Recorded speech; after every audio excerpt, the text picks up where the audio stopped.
Bienvenidos a El Michigan News, el canal donde cada historia conecta con nuestra realidad y el México profundo que compartimos. Hoy te invitamos a descubrir cómo la ciencia está redefiniendo etapas de la vida humana con estudios que pueden transformar nuestra visión sobre el cerebro y el envejecimiento, mientras abordamos historias que cruzan la historia, la cultura y el medio ambiente, siempre con atención al pulso de lo que nos afecta como sociedad. Quédate hasta el final, porque en la nota principal profundizaremos en la vida, legado y actualidad de Lucio Cabañas, figura clave para entender los movimientos sociales en México y sus repercusiones en el presente. Aquí, la información es poder y tu mirada hace la diferencia. Ciencia y tecnología. Comenzamos el programa de hoy con un tema que pone a la ciencia en el centro de la conversación social. Un reciente estudio internacional, liderado por la Universidad de Cambridge, propone una nueva mirada sobre el desarrollo humano al identificar 5 grandes etapas en la vida de las personas, basadas en profundas diferencias en las conexiones neuronales observadas en más de 3.800 individuos de diversas edades. Tradicionalmente, la infancia, la adolescencia, la adultez y la vejez eran compartimentos que diferenciábamos sobre todo por hitos biológicos, sociales y culturales. Sin embargo, estos científicos sostienen que el cerebro cuenta otra historia, mucho más dinámica y sorprendente. Según el análisis del equipo de Cambridge, la llamada infancia cerebral se extiende hasta los 9 años, una época marcada por el crecimiento explosivo de nuevas conexiones y donde la plasticidad neuronal alcanza su punto máximo. El descubrimiento más controversial, tal vez, es que la adolescencia cerebral no concluye con la pubertad, sino que se prolonga hasta los 32 años. Este periodo se caracteriza, según los datos, por reajustes clave en la arquitectura cerebral, lo que sugiere que muchos procesos emocionales y cognitivos que atribuimos a la juventud en realidad persisten mucho más allá de los 20. La adultez, así redefinida por patrones neurológicos, ocupa desde los 32 hasta los 66 años, una etapa de estabilidad pero no de estancamiento, donde las neuronas continúan ajustándose y el cerebro sigue siendo capaz de aprender y adaptar habilidades nuevas. Pero el hallazgo que más ha llamado la atención entre neurocientíficos y médicos es la propuesta de 2 etapas diferenciadas dentro de la vejez. La primera se extiende entre los 66 y 83 años, mientras que la segunda inicia a partir de los 83, momento en que se detecta una reconfiguración decisiva en las redes cerebrales, cuya comprensión podría transformar el campo del envejecimiento y las políticas de salud pública orientadas a personas mayores. Este panorama renueva inquietudes sobre la necesidad de adaptar nuestro sistema educativo, social y sanitario a ciclos vitales reales, no idealizados.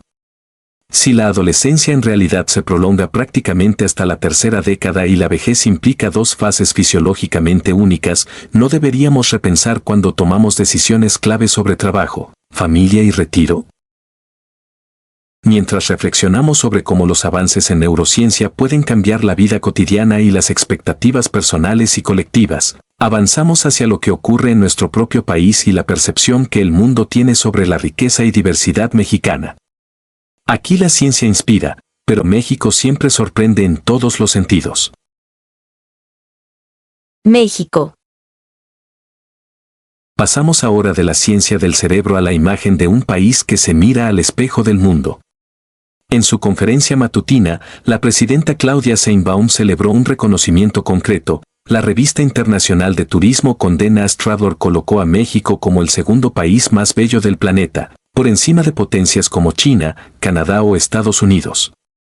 No se trata solo de una frase bonita para el discurso, es un ranking que sintetiza la manera en que viajeros, especialistas y la industria turística describen lo que ven cuando recorren nuestro territorio.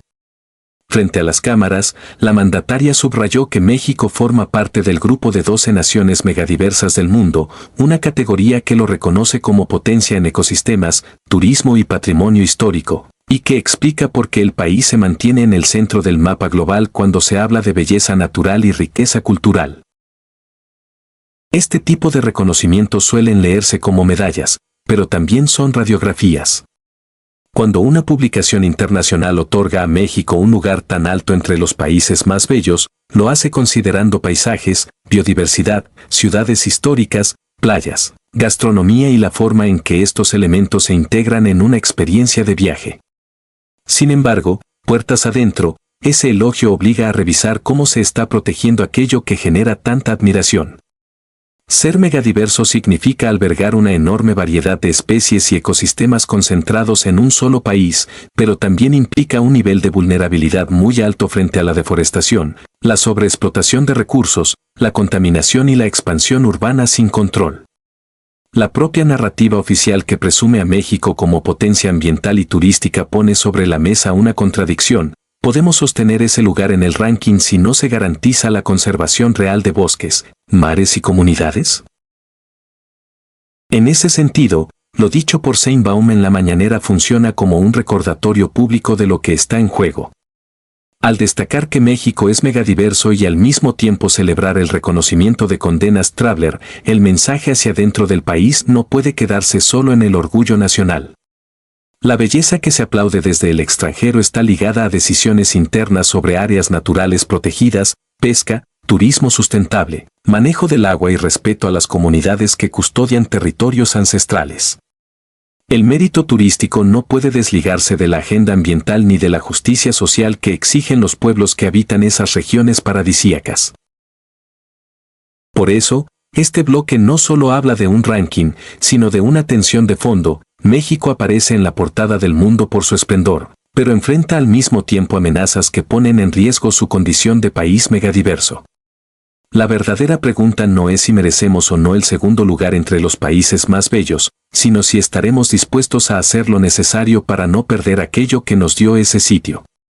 Y para entender hasta dónde llega esa responsabilidad, en el siguiente bloque nos detendremos en un símbolo extremo de esa fragilidad, la vaquita marina, un animal que se ha convertido en termómetro de nuestra capacidad real para cuidar lo que decimos amar. Naturaleza.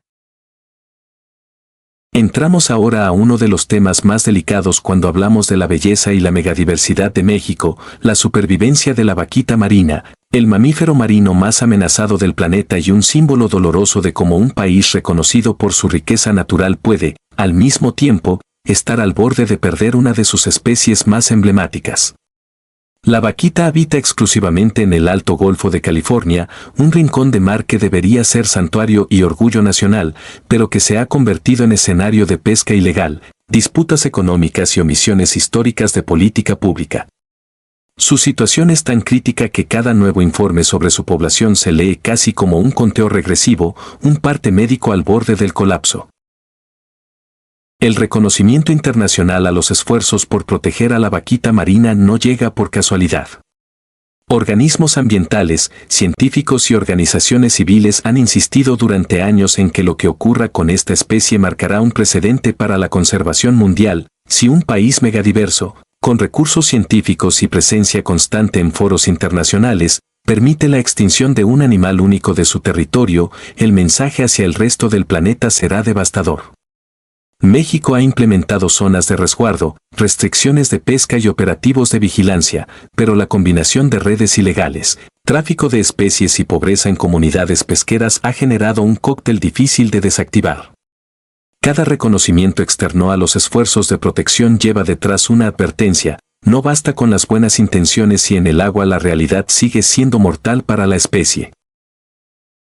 La vaquita marina, además, nos obliga a mirar de frente las contradicciones entre discurso y práctica. Mientras el país celebra su lugar privilegiado en rankings de belleza natural, en ese mismo mar continúan las amenazas por el uso de redes agalleras y por el valor ilegal de otras especies, como la totoaba, cuya vejiga natatoria se trafica a precios altísimos en mercados clandestinos.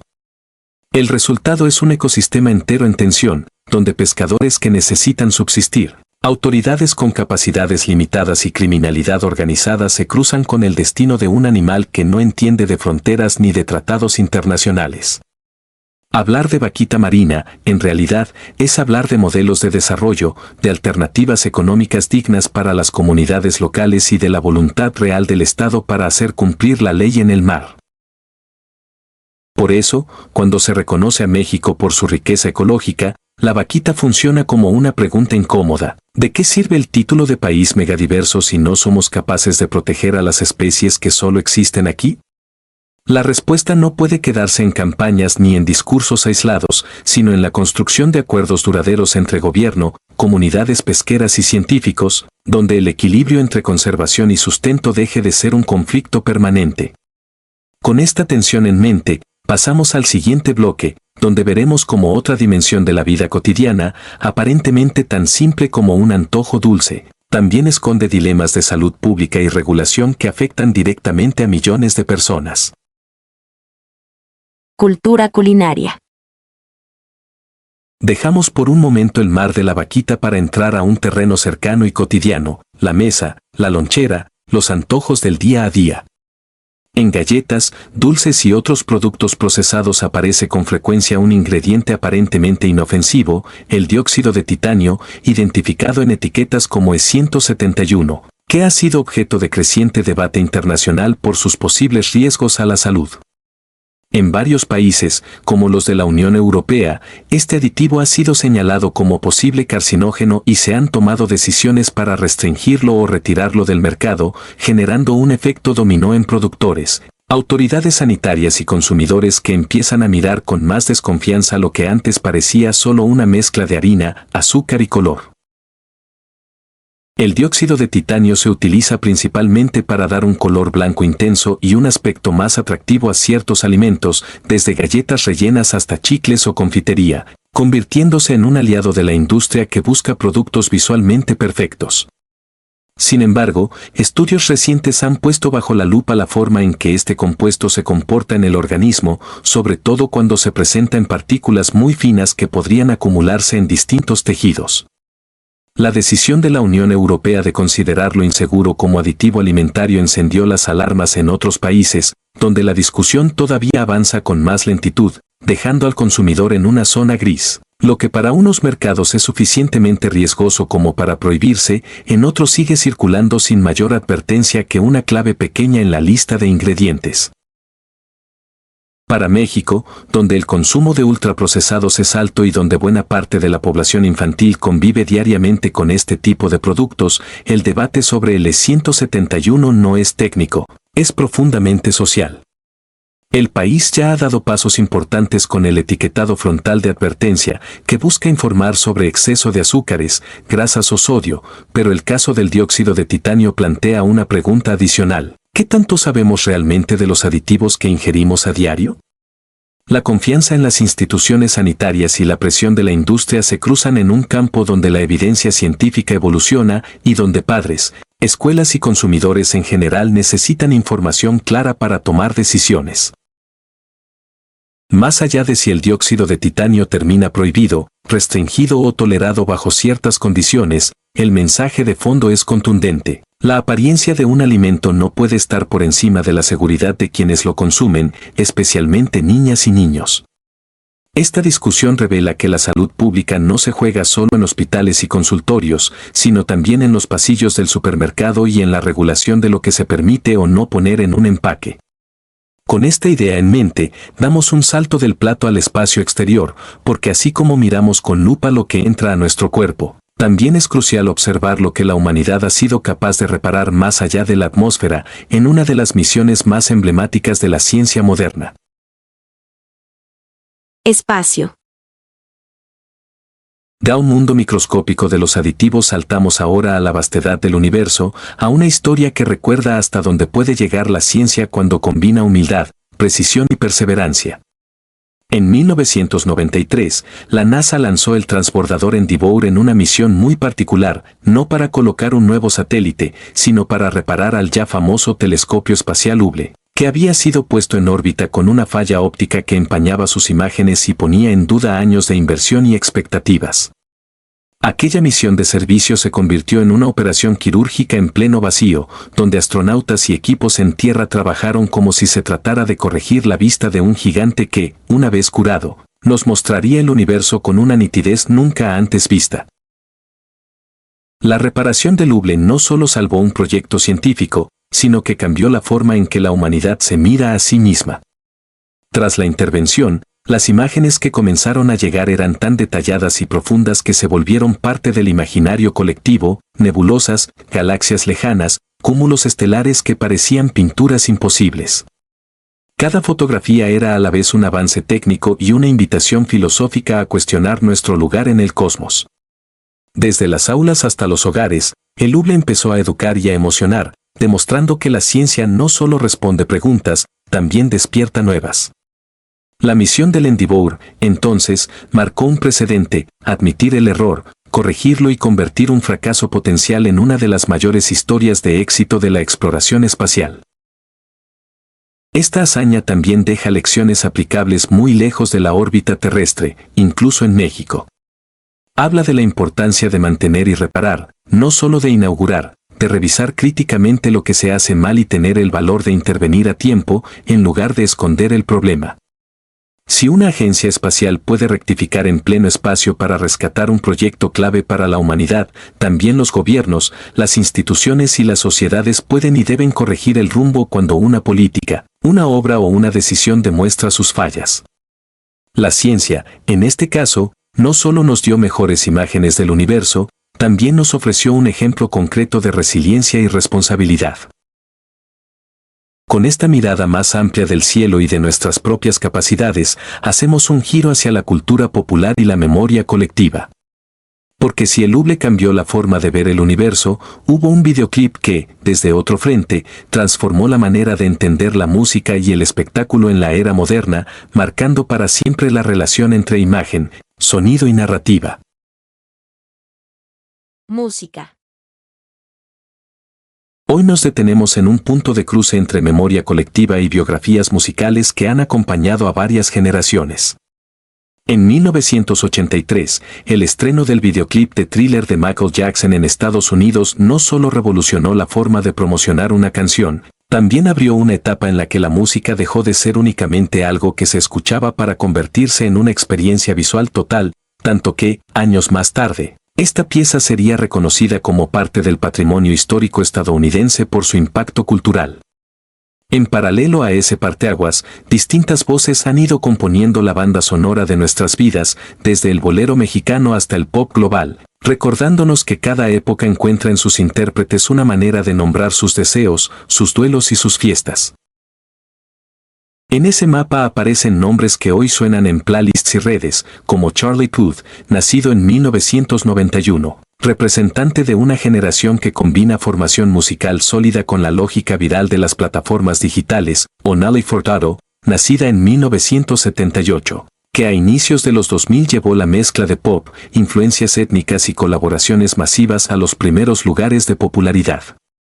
También está Christopher Wolstenholme, bajista de la banda británica Muse y el compositor ligado a Def Leppard, figuras del rock que recuerdan la potencia de los escenarios y la construcción de himnos que se cantan a coro en estadios. Todos ellos se inscriben en una tradición donde el videoclip, heredero del fenómeno Thriller, sigue siendo clave para dar rostro y narrativa a cada tema. Pero para un público mexicano, el mapa musical no está completo sin volver la mirada a figuras que han marcado la identidad nacional. Alex Lora, nacido en 1952 y líder del Tri, encarna un rock urbano que ha narrado durante décadas la crudeza y el humor con el que se vive en las calles, convirtiéndose en cronista eléctrico de barrios, carreteras y escenarios improvisados. Mucho antes de la era del videoclip, Álvaro Carrillo, nacido en 1919, ya ponía palabras y melodías a emociones profundas a través del bolero, creando canciones que aún hoy se interpretan en serenatas, programas de radio y festivales, prueba de que la emoción no entiende de modas tecnológicas. Britney Spears, nacida en 1981, completó otro capítulo al consolidarse como uno de los rostros más visibles del pop comercial de finales de los 90 y principios de los 2000, con coreografías y videoclips que marcaron a una generación acostumbrada ya a ver la música tanto como a escucharla. Este bloque musical muestra cómo, desde distintos géneros y épocas, estos artistas dialogan con aquel punto de inflexión que significó Thriller, una industria que aprendió que la canción se expande cuando se vuelve historia, coreografía, imagen poderosa. Mientras la cultura pop internacional marca estándares de producción y espectáculo, México responde con su propia tradición de voces y estilos que siguen llenando plazas, festivales y listas de reproducción. Con esa idea del arte como relato vivo, avanzamos ahora al mundo de las letras, donde escritores de distintas latitudes han explorado la condición humana desde la página impresa, dejando huellas tan intensas como las que deja una canción en la memoria. Literatura. Nos adentramos ahora al territorio de la literatura, ese espacio donde las palabras se convierten en espejo, cuchillo o refugio, según quien las lea y en qué momento de su vida se encuentre. Entre las figuras que aparecen en el calendario de hoy hay nombres que representan distintas formas de entender la escritura y su relación con el poder, la intimidad y la sociedad. Donatien Alphonse François de Sade, nacido en 1814, es quizá uno de los más polémicos. Su obra, marcada por la exploración extrema del deseo, la violencia y la transgresión moral, ha sido perseguida, censurada y al mismo tiempo estudiada como un laboratorio radical de los límites de la libertad y la dominación. Su nombre dio origen al término sádico, pero más allá de la etiqueta, lo que deja es una discusión incómoda sobre hasta dónde puede llegar la literatura cuando decide no obedecer a ninguna moral establecida. A contraluz de esa oscuridad, aparecen voces como la de Anne Patchett, nacida en 1963, y George Saunders, nacido en 1958, ambos estadounidenses que han construido su prestigio desde la sutileza, el humor y la exploración de vínculos humanos en escenarios cotidianos o ligeramente deformados. Patchett se ha distinguido por historias donde los personajes se enfrentan a decisiones éticas, afectivas o familiares que revelan la fragilidad y la fortaleza de los lazos que sostienen una comunidad. Saunders, por su parte, se ha ganado un lugar como maestro del cuento contemporáneo en inglés, con relatos que mezclan crítica social, absurdo y ternura, mostrando cómo, incluso en contextos duros o ridículos, la empatía puede asomar como última defensa. Ambos representan una literatura que no busca el escándalo directo, sino la reflexión silenciosa que se queda rondando en la mente del lector mucho después de cerrar el libro. Desde Canadá, Robertson Davies, nacido en 1995 según el registro que retomamos, suele ubicarse en otro extremo, el de las grandes narraciones que entrelazan historia, psicología y cierto aire de misterio intelectual. Sus novelas exploran obsesiones, secretos y tensiones que cruzan generaciones, trabajando con estructuras cuidadas y personajes que parecen llevar siempre un peso oculto. Aunque proceden de contextos muy distintos, todos estos autores comparten algo, usan la literatura como herramienta para desarmar lo que se da por hecho, ya sea la moral sexual, el modelo de éxito, la familia o el peso de la biografía. Este bloque de escritores nos recuerda que leer no es una actividad neutra, implica exponerse a miradas del mundo que pueden resultar incómodas, entrañables o desconcertantes, pero que siempre invitan a reconsiderar lo que creemos firme. La página escrita se convierte así en un escenario donde el lector se prueba a sí mismo, mide sus propias convicciones y se permite habitar otras vidas. Con esta idea de la palabra como acto escénico en la mente, avanzamos al siguiente bloque, donde el teatro y la ópera toman el centro del escenario para mostrar cómo el cuerpo, la voz y la dramaturgia han dado vida a emociones que, de otro modo, quizá no encontrarían salida. Teatro. Dado silencio íntimo de la lectura pasamos al espacio donde la emoción se dice en voz alta y frente a otros, el escenario. Hoy coinciden nombres que, desde la ópera, el teatro y el doblaje, recuerdan cómo el arte escénico puede marcar generaciones enteras.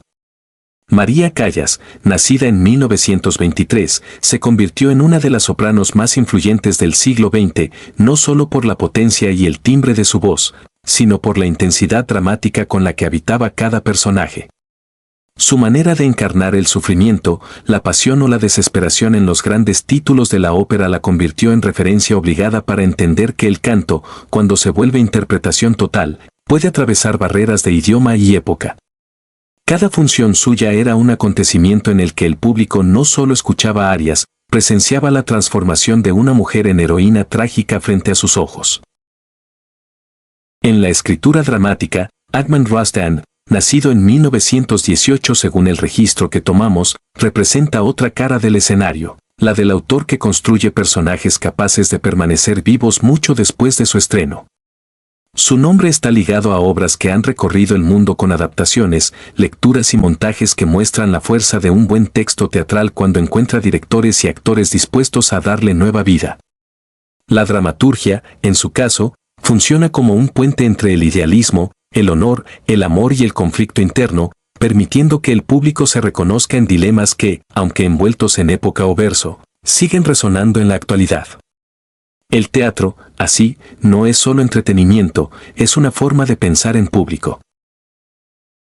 En México, la memoria del escenario también se nutre de figuras como Álvaro Tarcisio, nacido en 1933, actor de teatro y doblaje que aportó su voz y presencia a proyectos que, muchas veces, acompañaron la infancia y juventud de varias generaciones.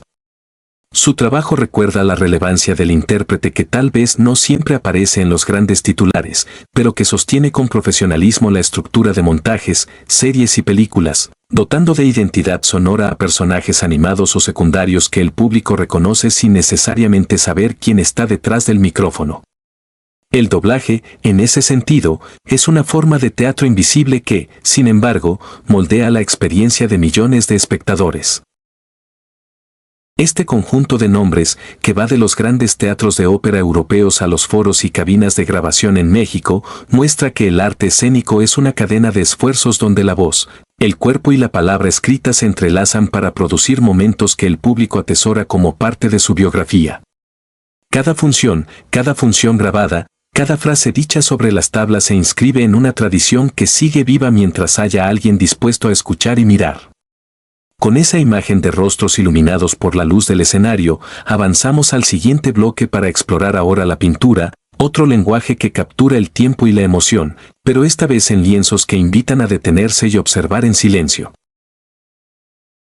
Pintura. De las tablas pasamos al lienzo, a ese territorio donde la luz, el color y la forma narran historias sin pronunciar una sola palabra. Entre los nombres que aparecen hoy destaca Otto Dix, nacido en 1891, pintor alemán que se volvió uno de los testigos más incómodos de la primera mitad del siglo XX. Sus cuadros, marcados por la experiencia directa de la guerra, muestran cuerpos mutilados, rostros deformados por el horror y ciudades que parecen heridas abiertas. No buscaba embellecer la realidad, sino exponerla con una crudeza que muchos preferían no mirar. En tiempos de exaltación nacionalista y de reconstrucciones triunfalistas, Dix insistió en recordar que detrás de cada uniforme y de cada desfile había dolor, locura y pérdida. Su obra quedó como un archivo visual del trauma colectivo, incómodo pero imprescindible para entender lo que significó vivir entre dos guerras mundiales. Junto a él, aunque desde otra sensibilidad, se encuentra Georges Seurat, nacido en 1859, pintor francés asociado con el puntillismo, una técnica que construye formas y atmósferas a partir de diminutos puntos de color. A diferencia de la violencia explícita de Dix, Seurat apostó por una mirada que, a primera vista, parece serena y cotidiana, escenas de paseo, de descanso junto al río, de vida urbana en calma. Sin embargo, detrás de esa aparente tranquilidad hay un experimento profundo sobre cómo percibimos la luz y cómo el ojo humano mezcla los colores a distancia, anticipando descubrimientos posteriores sobre visión y percepción. Sus lienzos son al mismo tiempo paisajes y laboratorios, donde cada punto de pintura participa en una armonía que solo se revela cuando el espectador se aleja un poco. La coincidencia de estos dos nombres en el calendario permite ver cómo la pintura puede ocupar extremos casi opuestos y seguir siendo igual de necesaria. Por un lado, Dix nos obliga a mirar lo que quisiéramos olvidar, la violencia, la pobreza, la deformación física y moral que deja la guerra. Por otro, Seurat nos invita a detenernos en lo aparentemente simple, en un día cualquiera al aire libre que, gracias a su técnica, se convierte en exploración científica de la luz y en un espacio para la contemplación. En ambos casos, el cuadro deja de ser solo un objeto decorativo y se convierte en dispositivo de pensamiento, nos hace ver de otra forma, ya sea el dolor o la calma. Esa capacidad de la pintura para capturar tanto la herida como el sosiego la vincula con una pregunta central para nuestros tiempos: ¿cómo miramos el mundo que nos tocó vivir? ¿Nos detenemos en los puntos, en los detalles, o logramos tomar distancia para ver la imagen completa, con sus luces y sombras? Mientras ese interrogante queda flotando, damos paso al siguiente bloque, donde el foco se moverá al cuerpo y la imagen en movimiento a través de la moda y el cine, dos lenguajes que, como la pintura, cuentan quiénes somos y qué aspiramos a ser, pero lo hacen desde la pasarela y la pantalla. Moda. Entramos ahora al universo de la moda, ese espacio donde el cuerpo se convierte en lienzo y la ropa en declaración política, estética y emocional. Gianni Versace, nacido en 1946, fue uno de los diseñadores que mejor entendió que la vestimenta podía ser mucho más que elegancia discreta. Sus creaciones, llenas de color, brillo y referencias al arte clásico, al barroco y a la cultura pop, proponían una figura humana que no pedía permiso para ser vista. En los años 80 y 90 su nombre se asoció con una idea de lujo exuberante, sensual, que desafiaba el minimalismo y hacía de cada prenda una especie de armadura para quienes querían ocupar espacio con seguridad y teatralidad. Sus pasarelas fueron escenarios donde la moda dejó de ser solo ropa y se volvió espectáculo total, acompañado por la música, la iluminación y la presencia de supermodelos que encarnaban un ideal poderoso de presencia física. Versace también entendió que la moda dialoga con el contexto histórico.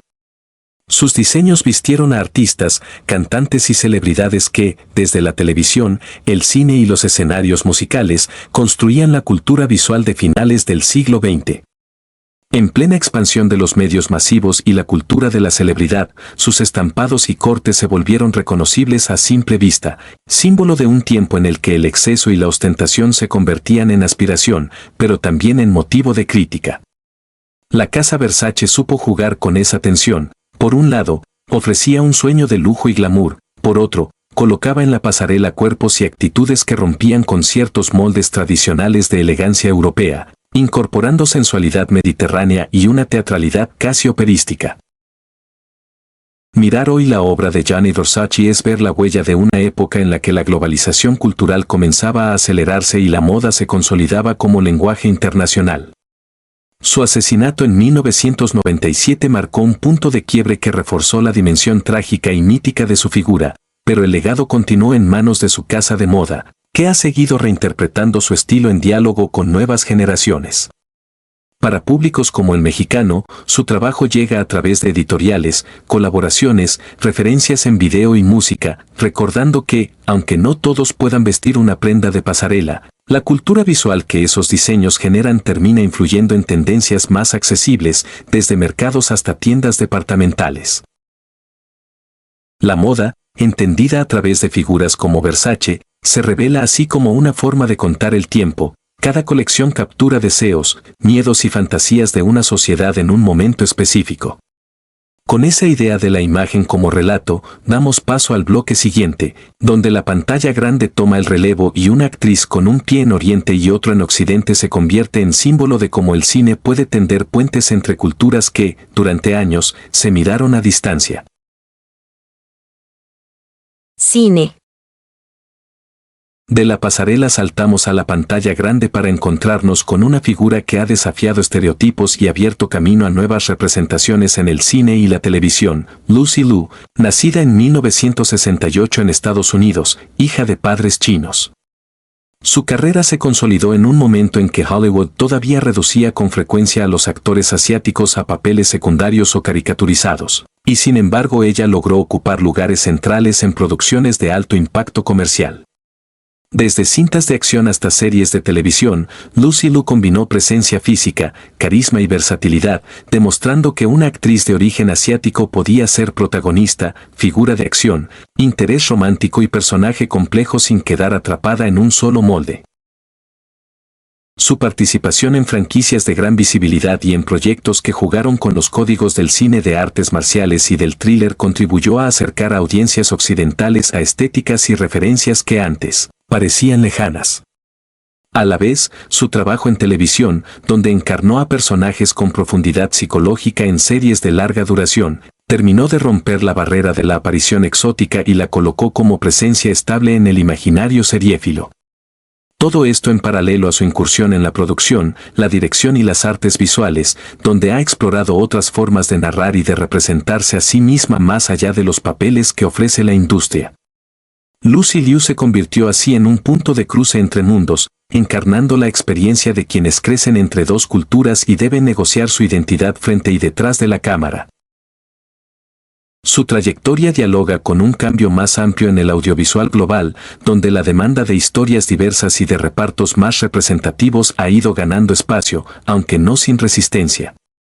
Para públicos como el mexicano, acostumbrados durante años a consumir mayoritariamente historias centradas en protagonistas blancos y occidentales, la presencia constante de Liu en cine y televisión ayudó a normalizar la idea de que el heroísmo, la inteligencia o el carisma no tienen un solo rostro ni una sola procedencia. Al mismo tiempo, su figura recuerda que detrás de cada avance en representación hay una historia de trabajo sostenido, de selección cuidadosa de proyectos y de negociación con una industria que cambia, pero lentamente. Con este bloque, el cine nos muestra su capacidad para abrir ventanas hacia otras identidades y matices del mundo, al tiempo que refleja las tensiones y transformaciones de la cultura dominante. Y con esa conciencia sobre quién aparece y cómo en nuestras pantallas, nos acercamos al último bloque temático de esta ruta, la televisión como compañía cotidiana, donde voces entrañables, como la del tío Gamboín, marcaron la infancia de generaciones completas en México y dejaron una huella afectiva que aún hoy se recuerda con una mezcla de nostalgia y gratitud. Televisión. Cerramos este recorrido temático con una figura que, para muchas personas en México, no es solo un nombre, sino un recuerdo cálido de la infancia frente al televisor, el tío Gamboín, Ramiro Gamboa, nacido en 1917. Locutor y presentador, se volvió un rostro y una voz inconfundibles de la televisión mexicana, especialmente para generaciones que crecieron viendo caricaturas y programas infantiles en una época en la que la oferta de contenidos era limitada, pero la conexión emocional con quienes aparecían en pantalla era profunda. Más que un conductor, el tío Gamboín funcionaba como un pariente simbólico que hablaba directo a niñas y niños, presentaba personajes, leía cartas y construía una relación de cercanía que hoy cuesta imaginar en medio de algoritmos, plataformas y contenidos fragmentados. Su estilo, basado en la sencillez, el trato respetuoso y la sensación de conversación íntima, ayudó a moldear una idea muy particular de lo que podía ser la televisión, no solo un aparato que entretenía, sino una compañía que acompañaba tardes enteras después de la escuela. En una era previa a Internet y a la multiplicación de pantallas, la presencia del tío Gamboín representaba una especie de cita cotidiana con una figura adulta que, a diferencia de otros discursos de autoridad, se colocaba al nivel del público infantil, escuchaba, respondía y daba la impresión de recordar a cada quien. Ese vínculo construyó una confianza que se extendió durante décadas y que, con el paso del tiempo, se transformó en memoria colectiva. Basta mencionar su nombre para que, en muchas familias, aparezcan anécdotas sobre cartas enviadas, muñecos, concursos y tardes de televisión compartida. Recordar hoy al tío Gamboín no es solo un ejercicio de nostalgia, sino una oportunidad para pensar qué tipo de relación construyen los medios actuales con las audiencias más jóvenes. La lógica de consumo rápido, de pantallas personales y de contenidos diseñados para captar atención en segundos contrasta con aquella televisión que apostaba por la fidelidad a una figura y a un horario. Sin idealizar el pasado, la huella de Ramiro Gamboa muestra que la comunicación con la niñez puede basarse en el respeto, la paciencia y la sensación de comunidad, más que en el bombardeo constante de estímulos. Al mismo tiempo, su legado revela el enorme poder que tiene la televisión abierta en la formación de identidades, referencias afectivas y lenguajes compartidos. Con este último bloque cerramos la ruta de efemérides y temas del día: ciencia, naturaleza, salud, espacio, música, letras, escena, pintura, moda. Cine y televisión se entrelazan para ofrecer un mapa de lo que somos y de lo que recordamos como sociedad. Y con todo este contexto en mente, el guión se encamina ahora hacia la nota principal, donde la historia de Lucio Cabañas permitirá reflexionar, con la misma profundidad, sobre los movimientos sociales en México, sus raíces y las preguntas que siguen abiertas en el presente. En el Michigan News cada historia que contamos busca algo más que informar, quiere ayudarte a mirar de frente el país y el mundo que te tocó vivir, con sus avances, sus contradicciones y sus deudas abiertas.